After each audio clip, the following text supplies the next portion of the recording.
I was sent this auto-darkening welding helmet from Riland and asked to give my opinion on it and make this short video. So here goes. Here's everything that you're going to get in the box. You get the helmet already assembled.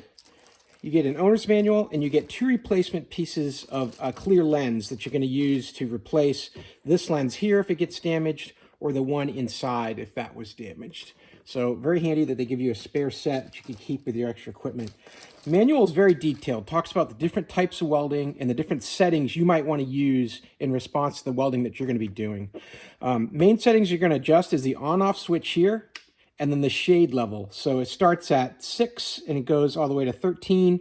These are the different levels of different darkness levels that you might prefer based on the type of welding that you're doing.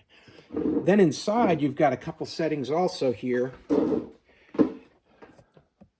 On the left, that's going to be for your sensitivity. How quickly does it switch over from visual to darkened? And then on the right, that's the delay.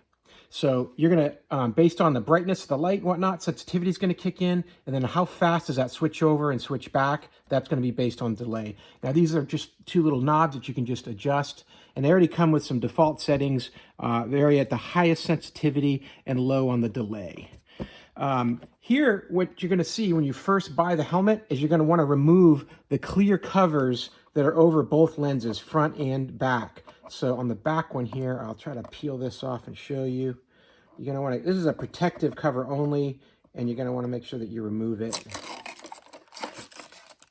It'll just peel off like that. And it's got a label there to alert you that you're going to need to do that. So there's that lens there. And then on the front lens, you're going to want to just pull it from the corner and take that one off as well. And now you're ready to go.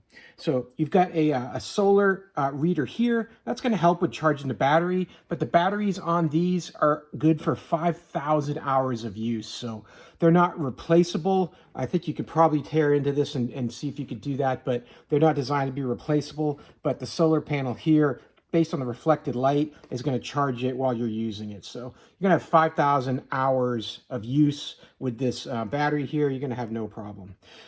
Overall, it's a really well-made helmet. The plastics have a really nice feel to it, good structure, super lightweight.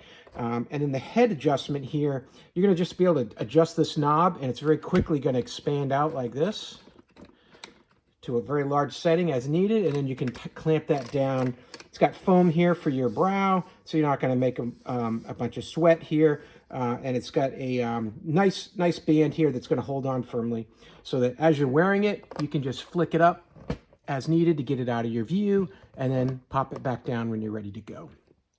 So overall, this is a really nice welding helmet. Riland makes a lot of welders and accessories. Really good stuff. I would recommend.